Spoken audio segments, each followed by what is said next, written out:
Selamat pagi dan selamat beribadah bagi jemaat dan simpatisan GKI Ciledug Raya. Pokok-pokok warta jemaat Minggu 29 Agustus 2021 adalah sebagai berikut. Yang pertama, mempertimbangkan kondisi kasus COVID-19 yang sedang mengalami peningkatan selama beberapa waktu ini, maka kegiatan peribadahan secara live streaming akan disesuaikan dengan menggunakan metode yang memungkinkan para pelayan ibadah menjalani peribadahan dari rumah masing-masing. Mohon perhatian umat. Yang kedua, seluruh kegiatan komisi, badan pelayanan, komunitas, dan kegiatan lainnya yang berada di bawah lingkup Majelis Jemaat GKI Ciledug Raya untuk sementara waktu tidak dapat dilaksanakan tatap muka langsung sampai pemberitahuan lebih lanjut. Yang ketiga, persembahan dapat dilakukan dengan cara transfer, QRIS atau dijemput ke rumah yang dikhususkan bagi jemaat lansia atau yang memiliki keterbatasan dalam mengakses layanan internet banking maupun QRIS. Selanjutnya, Majelis Jemaat menghimbau bagi Bapak Ibu yang telah melakukan transfer agar dapat menginformasikan kepada Bendahara Umum Penatua Ria Tripriwitasari atau Penatua Erwan Dwi Prasetyo, agar dapat terdata dengan tepat sesuai dengan persembahan yang diberikan. Yang keempat, dalam rangka membantu administrasi ibadah GKI Ciledug Raya dan optimalisasi pelayanan GKI Ciledug Raya, mohon bantuan umat untuk dapat mengisi formulir kehadiran dalam ibadah yang terdapat dalam link yang tersedia di grup WhatsApp GKI Ciledug Raya maupun pada deskripsi YouTube GKI Ciledug Raya. Terima kasih atas perhatian dan kerjasama umat. Yang kelima, doa pagi GKI Ciledug Raya akan diadakan pada hari Sabtu 4 September 2021 pada pukul 7 pagi melalui link Zoom meeting. Mohon perhatian dan kehadiran umat. Yang keenam, bagi umat GKI Ciledug Raya yang ingin mengetahui lebih lengkap terkait jadwal kegiatan GKI Ciledug Raya selama 1 minggu mendatang, dapat memperhatikan warta jemaat GKI Ciledug Raya hari Minggu ini atau pada tayangan slide sebelum ibadah minggu dimulai dan setelah ibadah minggu selesai. Mohon perhatian umat. Yang ketujuh, mempertimbangkan kondisi jaringan dan kondisi lainnya saat ibadah live streaming berlangsung. Jika terjadi gangguan, mohon umat dapat mengakses kembali channel YouTube GKI Ciledug Raya. Mohon perhatian dan kerjasama dari umat. Yang kedelapan, ibadah minggu hari ini akan dilayani oleh Pendeta Guntur Wibisono dengan tema Tradisi dalam Persekutuan. Jemaat dipersilahkan bangkit berdiri. Marilah kita bersama menyanyikan lagu dari NKB 2 ayat 1 dan 6. Hai, mari sembah.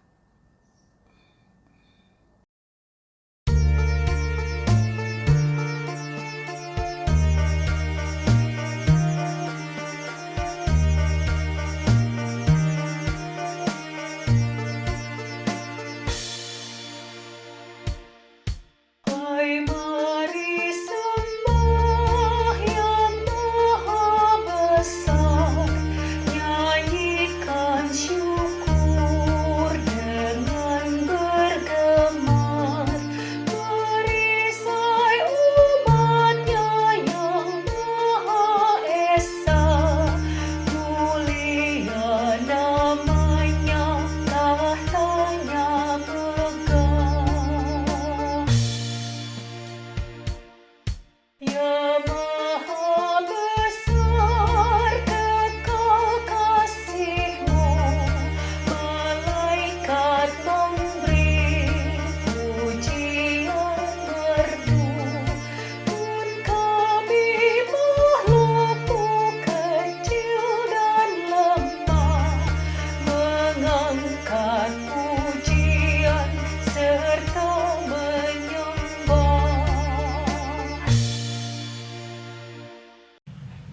Marilah ibadah ini kita kuduskan dengan pengakuan bahwa Tuhan yang menjadikan langit dan bumi dengan kuasa Roh-Nya yang kudus adalah sumber pertolongan kita.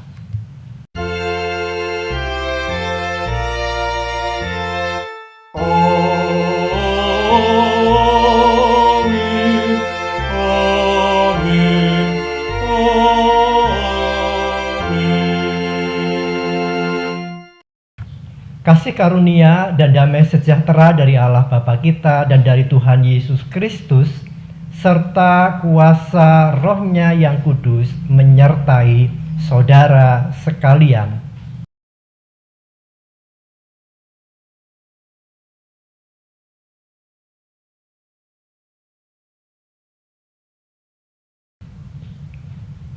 Saudara-saudara, firman Tuhan yang melandasi ibadah kita pada saat ini diambil dari Yosua pasal 24 ayat 15. Tetapi jika kamu anggap tidak baik untuk beribadah kepada Tuhan, pilihlah pada hari ini kepada siapa kamu akan beribadah. Allah yang kepadanya nenek moyangmu beribadah di seberang sungai Efrat, atau Allah orang Amon yang negerinya kamu diami ini. Tetapi aku dan seisi rumahku, kami akan beribadah kepada Tuhan.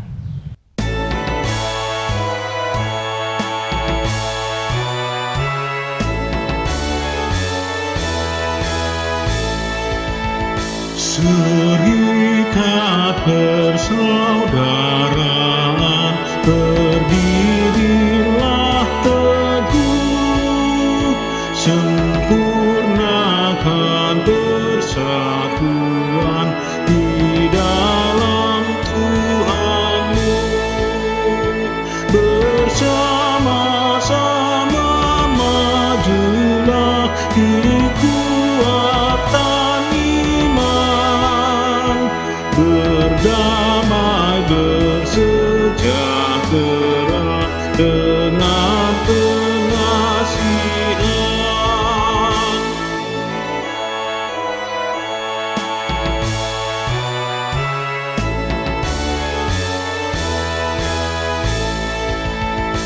Terikatmu tetap teguh di atas alasan, yaitu satu Tuhanmu dan satulah iman, dan satu juga baptisan, rantaplah satulah yang olehmu sekalian dipuji disembah.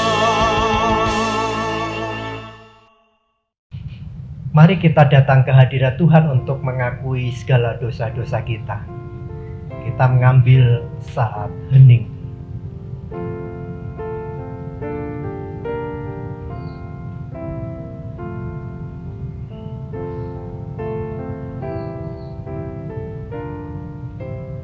Kami datang ke hadirat-Mu, ya Bapa yang baik, Tuhan Yesus yang sungguh mengasihi kami.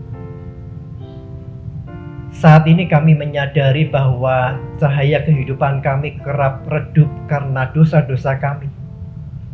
Kami sering gelisah dan marah, bahkan tidak sabar, mungkin karena keberbedaan satu dengan lainnya. Ampuni kami Tuhan, ketika kami hanya melulu melakukan tradisi, kewajiban, dan melupakan hukum kasih. Maka bersihkanlah batin kami. Biarlah cahaya Tuhan masuk ke relung-relung hati kami dan menguasai kami. Sehingga dengan kuasa rahmat-Mu, kami boleh belajar makin mencintai sesama bahkan di tengah-tengah keberbedaan kami. Karena Engkau sendiri yang mengundang kami ke tempat ini, maka mampukan kami untuk menyembah Tuhan dalam roh dan kebenaran. Karena kami berdoa hanya di dalam nama Tuhan Yesus Kristus. Amin.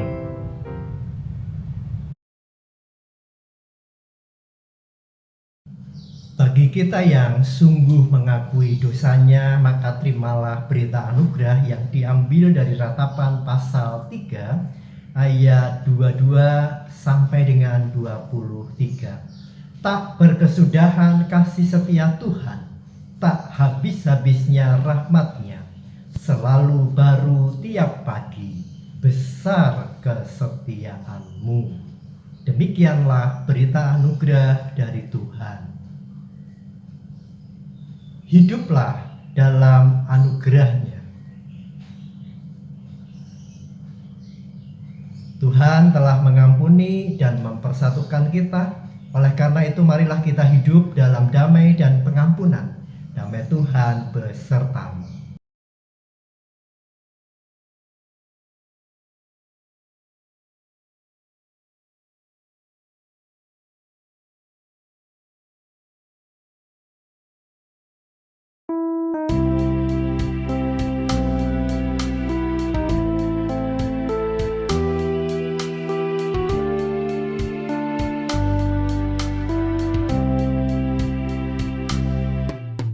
Diubahnya saat ku berserah kepada Yesus. Ku diubahnya hingga jadi baru dan menjadi miliknya. Kegemaran Bapa telah lenyap dan yang baru lebih berkenan. Ku diubahnya saat ku berserah dan menjadi miliknya.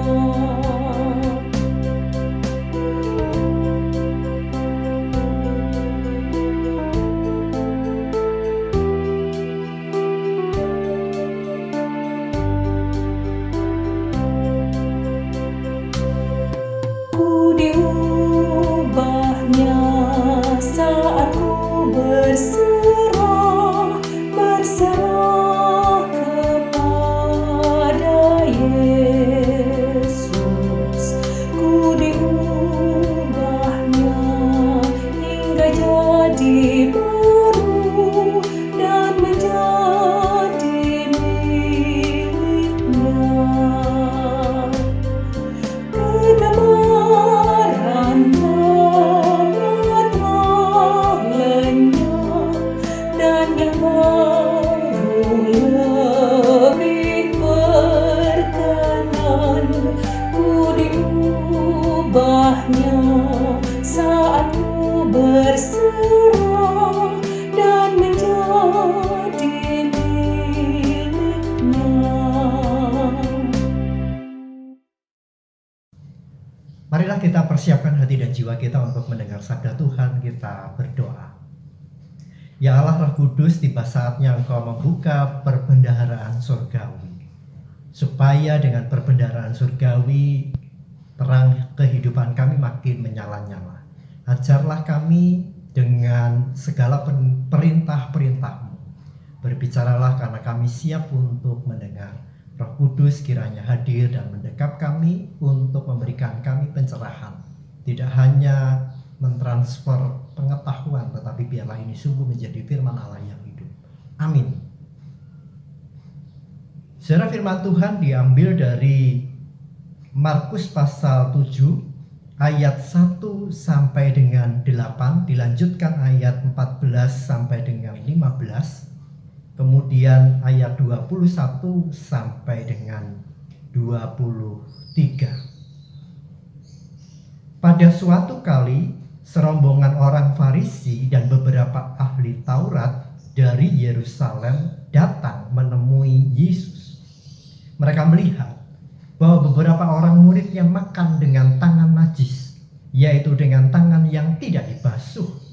Sebab orang-orang Farisi seperti orang-orang Yahudi lainnya tidak makan kalau tidak melakukan pembasuhan tangan lebih dulu. Karena mereka berpegang pada adat istiadat nenek moyang mereka.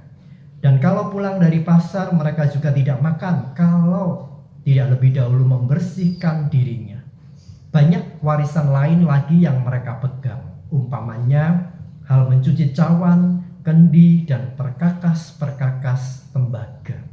Karena itu orang-orang Farisi dan ahli Taurat itu bertanya kepadanya, "Mengapa murid-muridmu tidak hidup menurut adat istiadat nenek moyang kita, tetapi makan dengan tangan najis?" Jawabnya kepada mereka, "Benarlah nubuat Yesaya tentang kamu, hai orang-orang munafik. Sebab ada tertulis, bangsa ini memuliakan aku dengan bibirnya, padahal hatinya jauh daripadaku. Percuma mereka beribadah kepadaku, sedangkan ajaran yang mereka ajarkan ialah perintah manusia. Perintah Allah kamu abaikan untuk berpegang pada adat istiadat manusia." Dilanjutkan ayat 14 sampai dengan 15. Lalu Yesus memanggil lagi orang banyak dan berkata kepada mereka, "Kamu semua dengarlah kepadaku dan camkanlah. Apapun dari luar yang masuk ke dalam seseorang tidak dapat menajiskannya, tetapi apa yang keluar dari seseorang itulah yang menajiskannya." Lalu kita lanjutkan di ayat 21 sampai dengan 23. "Sebab dari dalam, dari hati orang, timbul segala pikiran jahat, percabulan, pencurian, pembunuhan, perzinahan, keserakahan, kejahatan, kelicikan, hawa nafsu, iri hati, hujat, kesombongan, kebebalan. Semua hal-hal jahat ini timbul dari dalam dan menajiskan orang."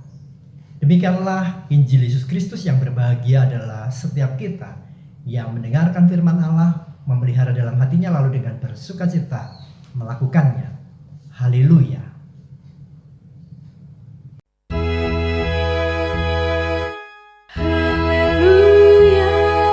haleluya, haleluya.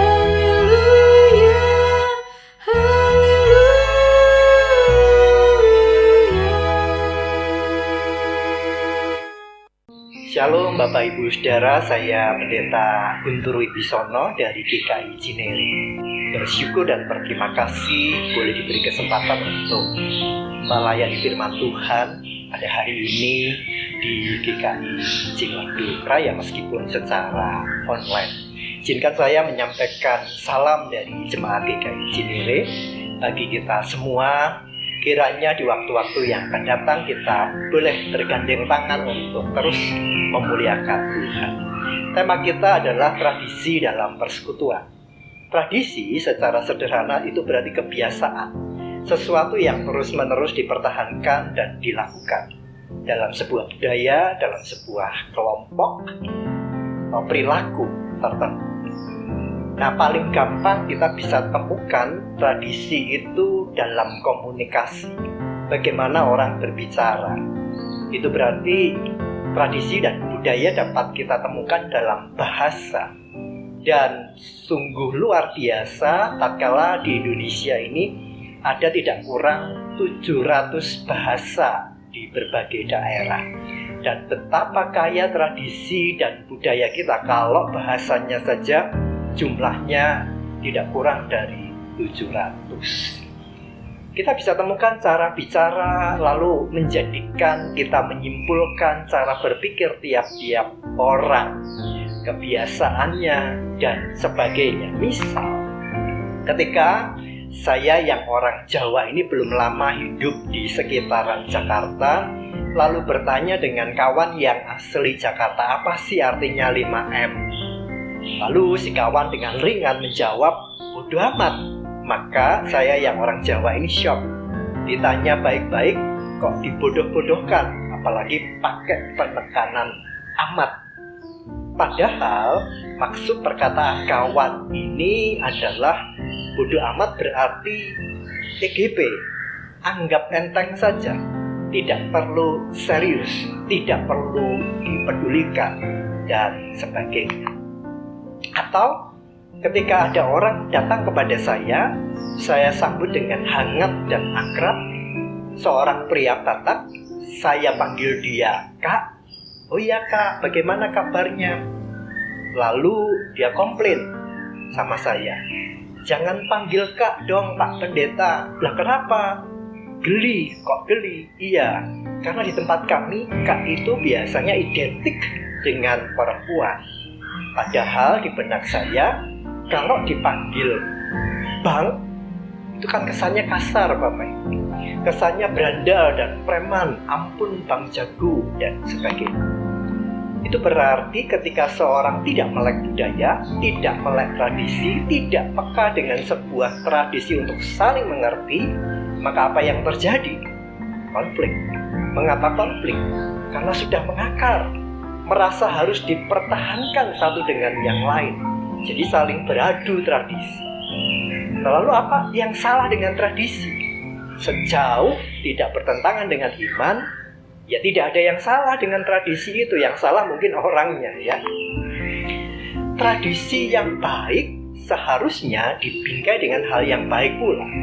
Dan hal yang baik menurut tema kita dibingkai dalam persekutuan, dalam komunitas. Bukan dibalik persekutuan dalam tradisi. Misal ketika ada jadwal pelayanan, oke, saya mau pesta dulu. Oke, saya mau kondangan atau arisan. Itu kan bagian dari ibadah juga. Memang tidak salah. Namun, mari kita sikapi dengan bijak ketegangan-ketegangan yang semacam ini. Nah, saudara, Injil hari ini tengah membahas perjumpaan dalam sebuah tradisi antara kelompok Yesus dan kelompok yang lain. Dalam hal ini adalah Farisi. Nah, sebelum masuk ke Injil, saya mengajak kita untuk melihat sebentar pemikiran Niebuhr tentang Kristus dan budaya. Niebuhr menguraikan 5 sudut pandang orang Kristen mengenai Kristus dan budaya. Yang pertama, Kristus melawan budaya. Yang kedua, Kristus dan kebudayaan. Yang ketiga, Kristus di atas kebudayaan. Nah, yang berikutnya, Kristus dan kebudayaan dalam paradoks. Maka yang kelima, Kristus mentransformasikan kebudayaan.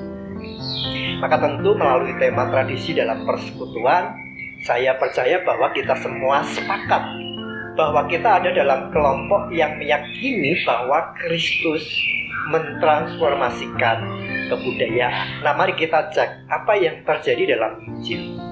Mari kita perhatikan apa yang sedang terjadi di sana. Saudara, orang Yahudi kala itu sangat menjunjung tinggi tradisi.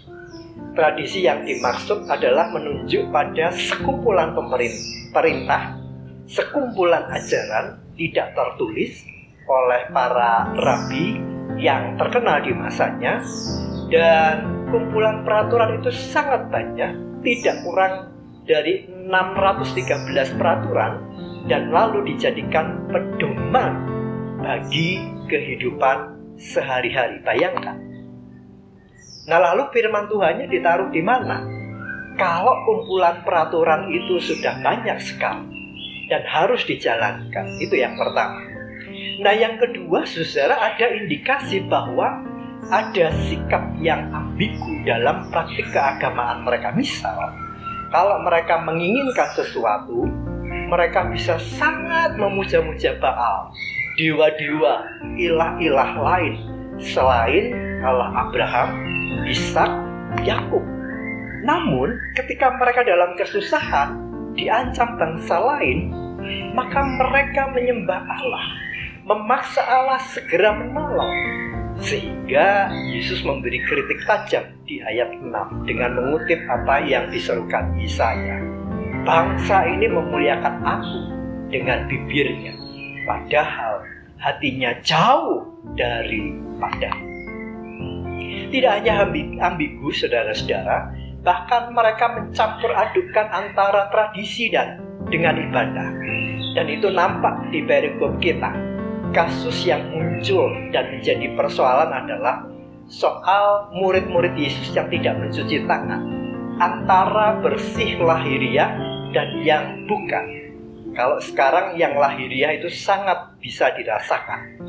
Begitu pulang dari luar sampai tidak cuci bersih, tidak mandi, tidak dengan disinfektan dan yang sejenisnya, siap-siap COVID sudah jelas. Itu lahiriah. Tapi bagaimana dengan yang bukan lahiriah dan yang mentradisi waktu itu? Saudara, orang Farisi ini menegur Yesus, "Hai, mengapa murid-muridmu tidak mencuci tangan?" Bukan karena kena debu dari luar, apalagi karena COVID, tidak, tapi karena najis. Maka murid-murid makan dengan tangan kotor itu berarti makan dengan tangan najis. Ini persoalan. Kalau dibedah lebih dalam, siapa yang membuat tangan mereka najis? Orang-orang yang baru saja mereka jumpai, orang-orang yang baru saja diinjili, orang-orang yang rindu diselamatkan, orang-orang yang mungkin baru menerima Yesus. Ini yang sedang dikritisi oleh Tuhan Yesus. Apa iya mereka ini menyebabkan najis? Dan benarkah sebuah tradisi yang menjaga diri dari kenajisan itu relevan di zaman Yesus? Nah, saudara, rasanya tidak lagi. Kenapa? Kalau kita telusuri sejarah keselamatan umat Israel, dahulu ketika umat dalam keadaan berperang melawan bangsa-bangsa asing, sebut saja bangsa kafir, bangsa yang tidak mengenal Tuhan, maka setelah umat menang berperang, apa yang terjadi? Biasanya lalu raja mengambil perempuan dari bangsa itu menjadi istrinya. Lalu semua barang, emas, perak, dan sebagainya menjadi hak milik. Tapi satu waktu, kalau kita ingat, Allah pernah memerintahkan agar raja bersama umatnya tidak mengambil secuil pun barang, sepeser pun uang dari sebuah bangsa, apapun itu. Juga istri atau anak atau budak semua harus dimusnahkan. Oleh sebab apa? Karena melalui kawin-mawin atau benda-benda atau hamba atau budaknya atau apapun dikhawatirkan itu akan menyebabkan terjadinya asimilasi, pencampuran budaya, pencampuran keyakinan, sinkretisme dan sebagainya yang berpotensi juga menjadikan umat Allah najis. Itulah yang menjadi landasan tradisi ketika itu. Dari akar sejarah keselamatan yang demikianlah muncul sebuah tradisi, aturan yang tidak tertulis. Nah, supaya mereka mengingat, lalu ada pagar-pagar tertentu. Muncul tradisi engkau harus membasuh tangan, kaki untuk apa? Amnesis, untuk mengingat hati-hati supaya engkau tidak najis. Itu tujuannya. Bukan lalu dengan mencuci tangan malah mendiskreditkan orang, malah merendahkan orang dan sebagainya. Saudara, bagi Yesus zaman sudah berubah. Sudah tidak lagi perang, sudah tidak ada lagi ekspansi, sudah tidak lagi nomaden. Mereka sudah menetapkan Yerusalem sebagai pusat ibadah. Meskipun mereka masih hidup dalam tekanan bangsa Romawi, bukan? Namun setidaknya lingkup mereka jauh lebih mapan, dinamika mereka jauh lebih ringan dibanding dulu dalam konteks perang di Perjanjian Lama. Di Perjanjian Lama mereka mesti berjumpa dengan bangsa-bangsa kafir. Nah, sekarang beda lagi. Murid-murid bersama Sang Mesias, murid-murid bersama Sang Pembebas, bersama Yesus yang sedang mengabarkan Injil, membagikan sesuatu, kabar sukacita, iman percaya, bukan menyerap sesuatu, merampas atau mendapat sesuatu dari bangsa lain yang berpotensi menajiskan. Nah, oleh sebab itu, saudara, Yesus membedah tradisi soal aturan najis dan tidak najis itu dengan sebuah pesan. Bukan lagi soal tradisi, hal-hal eksternal dari luar yang membuat mereka najis. Yesus bertutur, apapun dari luar yang masuk ke dalam seseorang tidak dapat menajiskan mereka, tetapi yang keluar dari seseorang itulah yang menajiskannya. Pasal 7 ayat 15. Yang keluar itu yang dari dalam. Yang keluar itu adalah hati. Yesus katakan dari hati itulah timbul yang macam-macam. Timbul segala pikiran yang jahat, timbul percabulan, pembunuhan, perzinahan, kelicikan, hawa nafsu, kesombongan, kebebalan, dan kejahatan-kejahatan yang lainnya yang menyebabkan orang itu menjadi najis. Nah, saudara, pendek kata, tradisi budaya itu sebetulnya netral, objek yang kalau tidak direspon, ya tidak berdampak apa-apa kepada orang itu. Atau kalau dalam konteks perang di zaman perjanjian lama, mereka berhadapan dengan musuh, Tuhan Yesus mengingatkan, musuhnya sudah tidak ada lagi kalau di luar sana, tapi musuhnya ada di sini, di kedalaman hati. Betul ya? Maka tidak perlu berlama-lama lagi saya mengajak kita menggali lebih dalam bagaimana ajaran Yesus dapat mentransformasikan budaya. Tidak semua yang bisa kita sharingkan, namun setidaknya bisa mewakili. Semoga. Misal, dalam budaya tertentu sudah menjadi tradisi ketika orang menikah, siapapun ia harus diberi marga. Ia harus melakukan perkawinan adat. Dapat diduga, pastilah dahulu pada konteks perang ada ekspansi. Nah, supaya tidak terjadi asimilasi, pencampur adukan yang menyebabkan budaya sendiri hilang, lalu orang diberi label dengan marga, label dalam pemahaman yang positif. Atau dalam tradisi keramah tamahan ada pesta, ada orang-orang yang dalam tanda kutip sebagai kepala suku, raja, dan ada juga yang ditunjuk sebagai pelayan-pelayan. Menurut saya hal ini baik, Ibu Bapak Saudara. Karena jadi tahu, belajar perendah, tata krama, dan sebagainya. Tapi dalam konteks pandemi memang itu sulit. Nah, saudara, banyak umat yang sudah mengalihkan tradisi ini dalam ibadah atau tradisi daring. Dan hal ini menyenangkan. Kenapa menyenangkan? Karena semuanya hanya dari hati, tidak lagi makan-makan, tidak lagi ramah-ramah. Demikian anak saya yang remaja ketika kekasihnya berulang tahun, Sweet 17. Ia berkonsultasi dengan ibunya, lobby-lobby untuk bisa datang ke kekasihnya. Namun setelah bernego, akhirnya ia tidak jadi pergi. Cukup dengan daring. Dengan apa? Dengan hati. Untuk menyelamatkan diri sendiri, kekasihnya, dan keluarga besar mereka di masa pandemi yang tidak mudah ini. Atau saya yang orang Jawa, setahu saya beberapa orang Jawa yang menjadi Kristen apalagi menjadi pendeta itu challenging.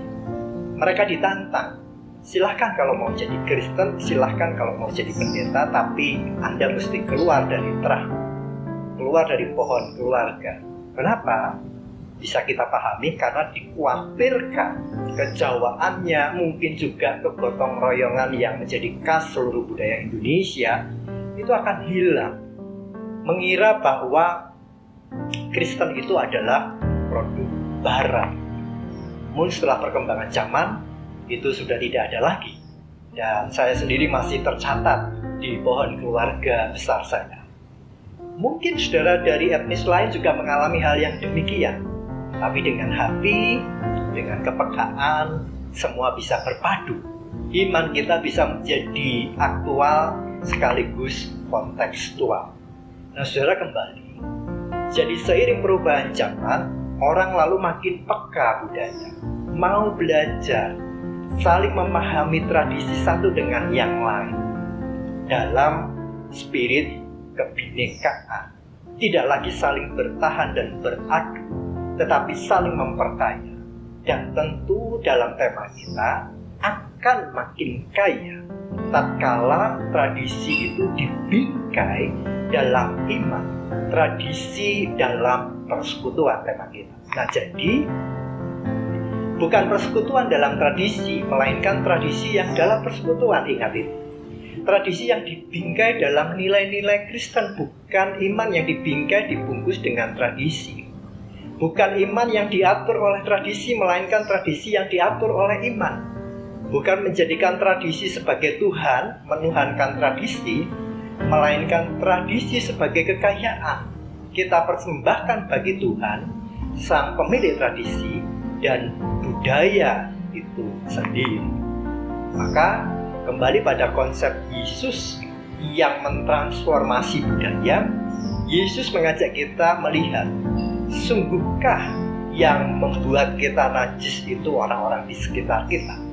Bisa jadi, tetapi kecil kemungkinan. Apalagi kita bukan generasi yang hidup di zaman perjanjian lama. Ada para raja yang menikahi bangsa yang kalah perang, dijadikan istri, gundik-gundik, lalu terjadi kawin campur antar umat, bangsa dan rakyatnya mengalami sinkretisme yang berpotensi kabur.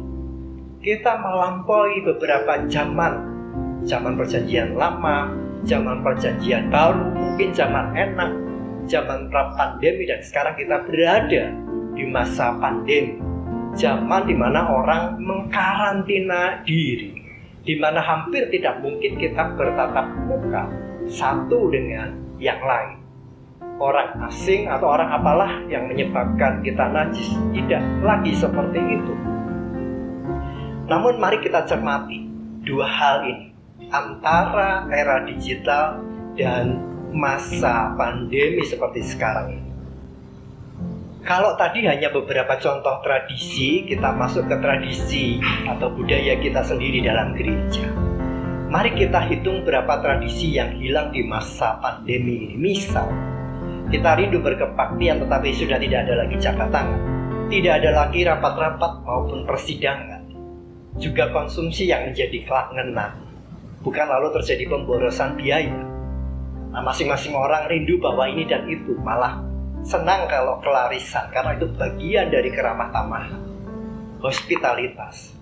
Tidak ada lagi jabat tangan, salam damai, apalagi peluk rindu bagi para ladies, ibu-ibu. Tidak ada lagi kekeluargaan yang bisa dirasakan di masa pandemi ini. Semuanya hilang. Nah, mari kita cermati. Ketika dalam sebuah media online, tidak semua buka kamera, bukan? Ya memang kostum yang kita pakai mungkin kostum rumahan, tapi bukan lalu melanggar etika. Toh yang kelihatan dari kepala sampai dada, itu pun kalau kita buka kamera. Tapi bagaimana soal kedekatan emosi? Bagaimana juga soal kerahasiaan jabatan? Bagaimana ketika kita mengambil keputusan-keputusan penting? Adakah hal-hal itu menjadikan kita tidak berkenan di saat kita melangsungkan pekerjaan Tuhan? Disinilah saudara Yesus mengingatkan, gunakan hati. Gunakan hati tatkala kita juga tidak bisa menangkap benar ekspresi kejujuran seseorang ketika kita berdiskusi, ketika kita mengajar. Jangan buru-buru kesal. Ciptakan tradisi-tradisi baru yang menjadi habit, yang membangun dalam persekutuan, sekalipun kita harus berjauhan. Gunakan hati ketika kita sedang mendengar. Simak baik-baik meski kita tidak sedang bicara. Tidak perlu orang lain mendengar. Nah, tentu bagi kaum muda, remaja, madya, ketika ditunjuk doa, no worries, namanya juga belajar. Jadi ya sekeluar-keluarnya gitu ya guys. Tapi kalau sudah bro katanya berbeda. Jadi kalau remaja pemuda suka ngelesnya begini, sorry bro, sinyalnya jelek. Ini 5 menit sudah jernih lagi.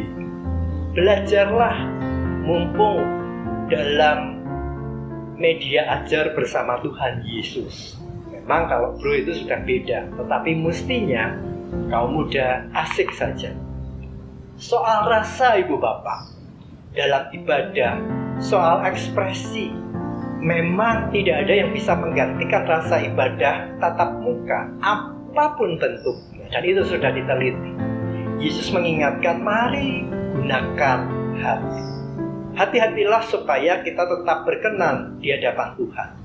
Memang ketika kita ibadah online, semua menjadi berubah. Ada begitu banyak tradisi yang baru yang kita harus perjuangkan dengan luar biasa. Maka kita diingatkan kalau kita sedang berjuang, hendaknya kita tidak nyambi, entah dengan sarapan pagi, cuci piring, apalagi ya, banyak hal. Sekalipun kita dulu onsat juga menyelipkan permen mint untuk menghilangkan kantuk. Upaya membangun hadirat Allah di rumah masing-masing itu hal yang sangat luar biasa. Bukankah tubuh kita, hati kita sejatinya adalah bait Allah yang kudus? Hal lain, saudara, gereja juga sedang berjuang keras untuk membangun tradisi-tradisi baru. Semoga ini hanya temporer, yaitu bagaimana kita saling menggembalakan meski menggunakan media. Kita sepakat bukan karena kita tidak peduli, namun kita sungguh-sungguh berkorban, berkomitmen untuk memutuskan mata rantai pandemi. Dan minta maaf kalau pelayanan harus secara daring. Doa-doa berbagai pelayanan, baik yang sakit maupun kedukaan, harus dilakukan secara daring. Sekali lagi bukan karena kita tidak peduli. Termasuk mungkin semua hajatan, pesta adat harus ditunda entah sampai kapan. Bukankah tradisi dalam persekutuan kita tengah diuji? Semua itu hal yang baik, yang membangun kebersamaan. Tapi kita juga diingatkan kita sedang dalam masa karantina. Tidak mungkin kita memaksa mengada-adakan yang sekiranya itu berpotensi melanggar prokes. Mungkin kita kesal, kita jengkel, kita tidak bisa berbuat apa-apa. Hati-hati dengan hati. Jangan mengotori hati kita dengan kekesalan, kekecewaan, dan sebagainya. Anjuran pemerintah seharusnya menjadi kewajiban setiap anak bangsa untuk memerangi pandemi ini. Nah, saudara, maka firman Tuhan hari ini mengingatkan musuh sudah tidak ada, tapi kita tetap ada dalam peperangan rohani. Peperangan ada di hati kita. Kita perlu menjaga hati kita supaya tidak najis. Bukankah kalau kita sadari tidak ada lagi ruang privasi, meski semua bergantung kita sepanjang 24 jam. Sepanjang itulah info, pesan-pesan grup terus masuk. Juga beberapa penyedia medsos yang kita gunakan. Semuanya terus masuk selama 24 jam. Dan disinilah kita sadar tentang apa yang Yesus tuturkan, sabdakan dari dalam hati. Dari dalam hati itu yang berpotensi menjadikan kita najis. Direspon bagaimana? Kalau tidak direspon malah bisa jadi konflik. Apalagi kalau ulang tahun, mestinya senang ya.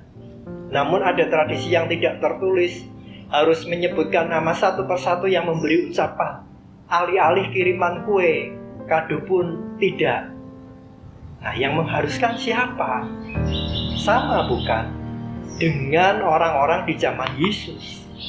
Nah, hari ini kembali kita diingatkan tentang anugerah Tuhan yang sudah jauh lebih dulu Tuhan persiapkan bagi kita sebagai makhluk sosial untuk meneruskan hidup saling berelasi.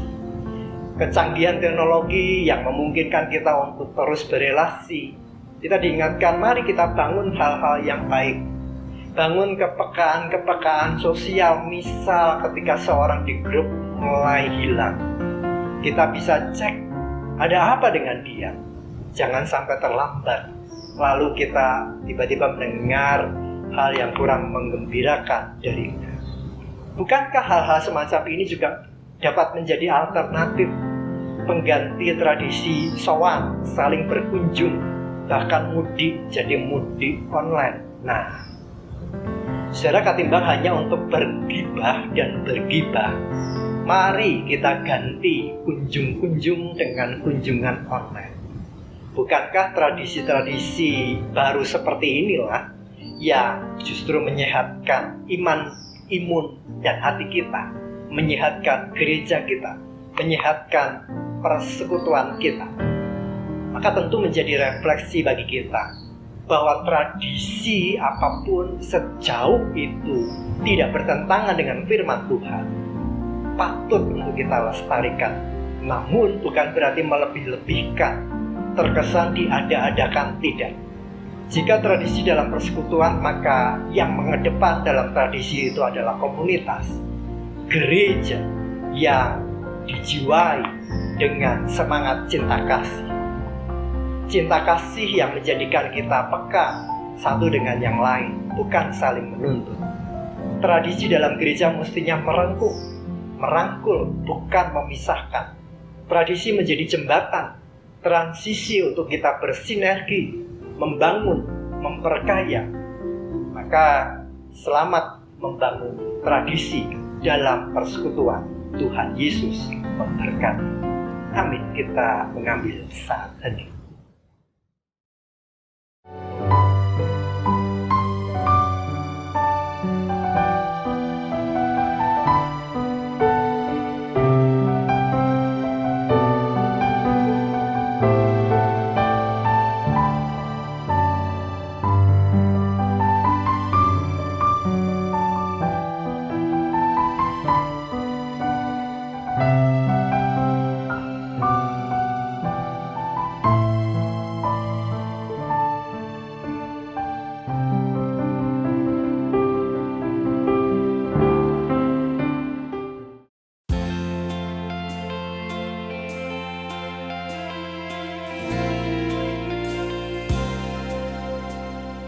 Berkumandang suara dari sana, kirimlah cahayamu. Banyak jiwa dalam bersamanya, kirimlah cahayamu. Kirimlah berita Injil, menyertai yang lelah. Kirimlah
Jemaat dipersilahkan bangkit berdiri.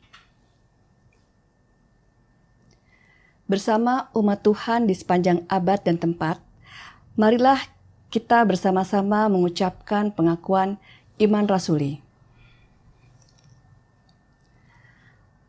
Aku percaya kepada Allah, Bapa yang Maha Kuasa, Khalik langit dan bumi, dan kepada Yesus Kristus, Anak yang tunggal Tuhan kita, yang dikandung daripada Roh Kudus, lahir dari anak darah Maria, yang menderita sengsara di bawah pemerintahan Pontius Pilatus, disalibkan, mati dan dikuburkan, turun dalam kerajaan maut, pada hari yang ketiga, bangkit pula dari antara orang mati, naik ke surga, duduk di sebelah kanan Allah, Bapa yang Maha Kuasa. Dan dari sana ia akan datang untuk menghakimi orang yang hidup dan yang mati. Aku percaya kepada Roh Kudus, gereja yang kudus dan am, persekutuan orang kudus, pengampunan dosa, kebangkitan orang mati, dan hidup yang kekal. Amin. Jemaat dipersilahkan duduk kembali. Kita masuki liturgi doa syafaat yang akan diawali oleh penatua dengan mendoakan pembangunan rumah ibadah dan dilanjutkan pengkhotbah dan ditutup dengan menyanyikan doa Bapa kami. Mari kita berdoa. Kembali Tuhan, kami menghadap kehadirat-Mu untuk mengucap puji syukur dan terima kasih atas segala berkat dan karunia-Mu kepada kami semua, karena sampai dengan saat ini kami dalam keadaan selamat dan boleh mengikuti ibadah pada hari ini.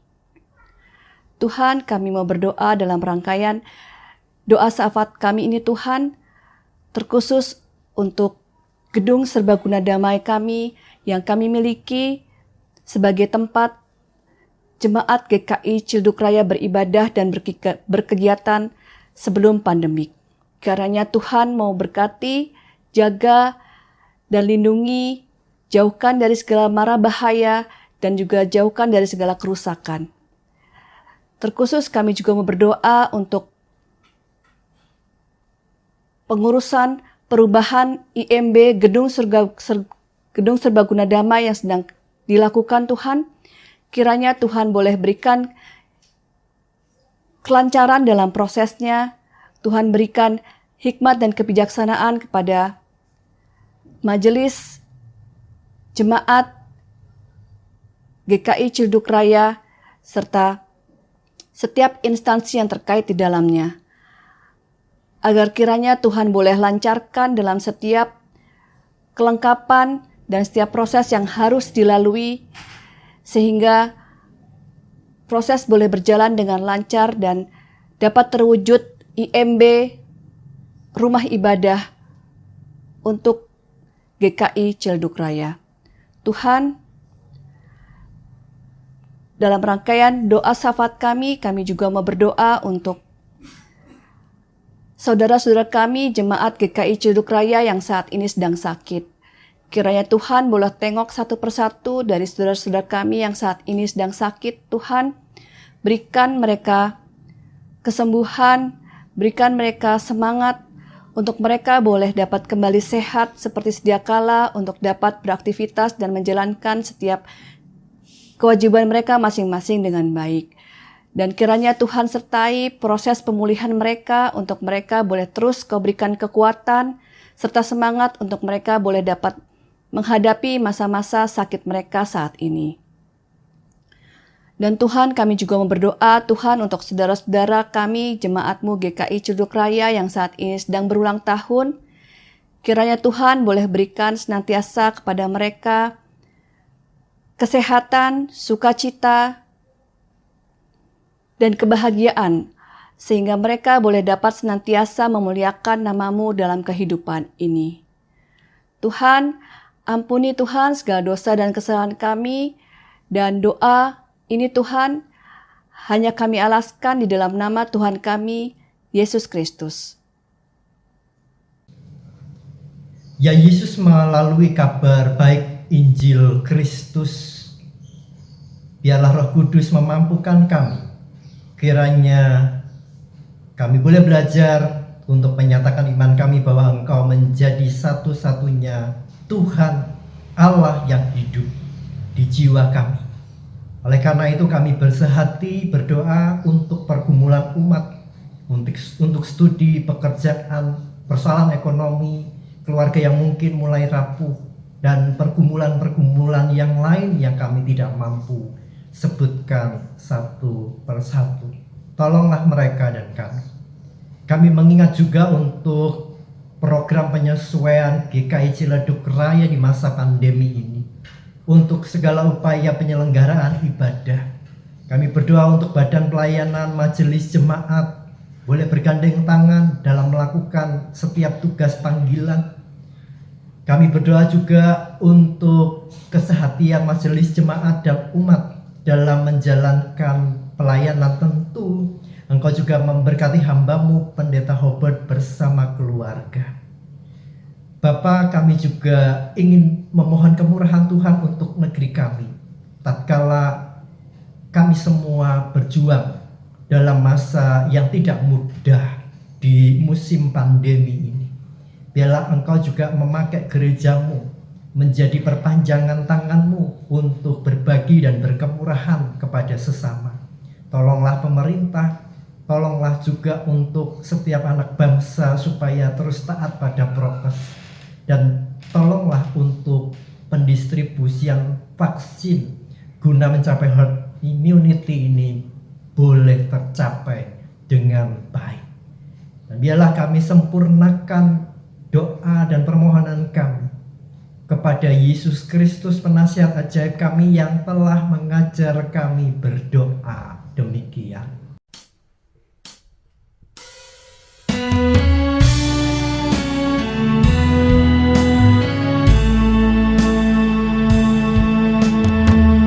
Bapa kami yang ada di sorga, dikuduskanlah nama-Mu, datanglah kerajaan-Mu, jadilah kehendak-Mu di bumi seperti di sorga.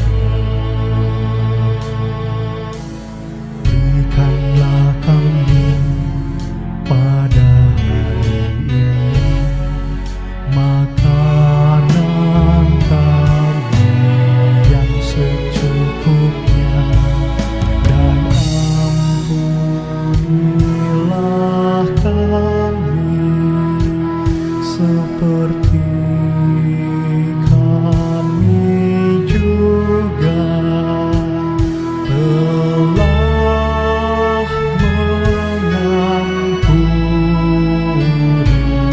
orang yang bersalah pada kami. Dan jangan bawa kami ke dalam pencobaan, tapi lepaskanlah dari yang jahat.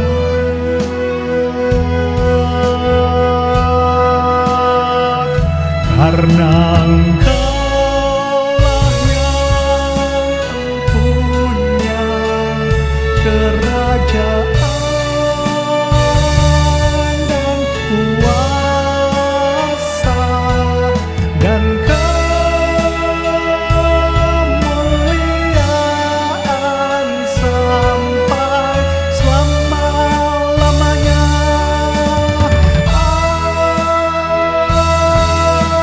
Amin.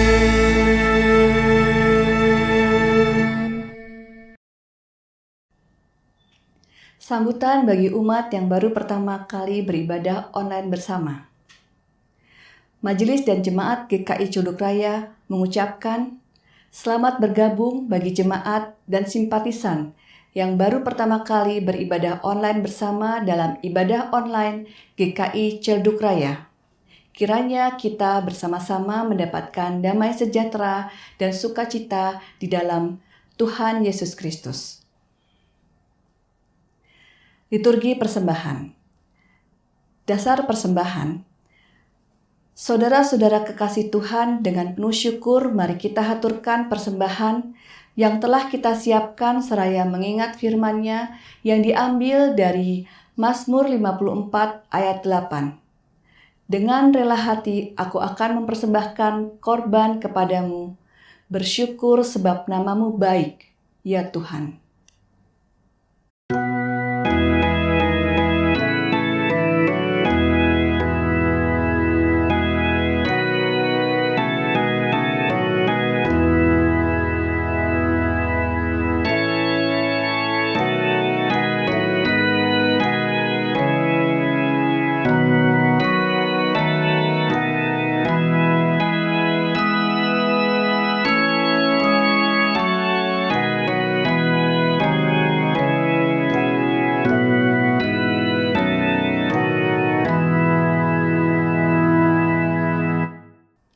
Jemaat dipersilahkan bangkit berdiri. Mari kita masukkan persembahan kita dalam doa persembahan. Tuhan Yesus yang baik, terima kasih Tuhan karena Kau telah sertai kami untuk kami boleh Kau berkati dalam kehidupan kami. Sehingga pada saat ini Tuhan kami mengucap syukur karena kami boleh persembahkan sebagian dari berkat-berkat yang Kau berikan kepada kami. Kiranya Tuhan boleh berkati setiap persembahan kami Tuhan. Sucikan dan kuduskan setiap tangan-tangan yang sudah memberikan. Dan juga Kau berkati tangan-tangan yang akan mengelolanya Tuhan. Agar dapat berguna untuk kemuliaan nama-Mu dan pelayanan-Mu di GKI Ciledug Raya. Tuhan juga terus ajarkan kami Tuhan untuk kami boleh dapat mempersembahkan seluruh hidup kami untuk kemuliaan nama-Mu. Doa ini hanya kami alaskan di dalam nama Tuhan kami Yesus Kristus. Amin. Marilah kita bersama menyanyikan lagu dari PKJ 264 ayat 1 dan 2. Apalah arti ibadahmu?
Itulah tugas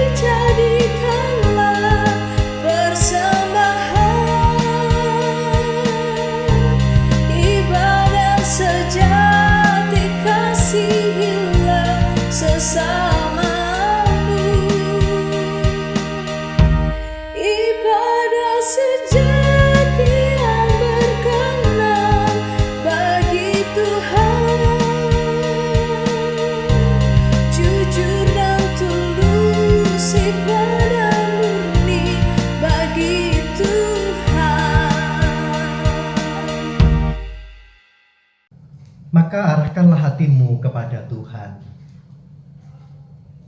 Jadilah saksi Kristus.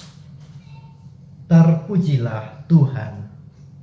Dan sekarang terimalah berkat Tuhan.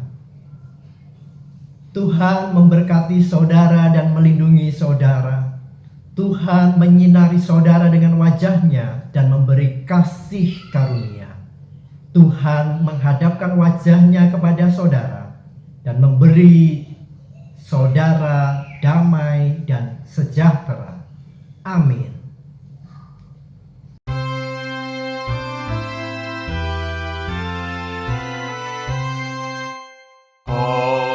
Haleluya, haleluya, haleluya, haleluya, haleluya.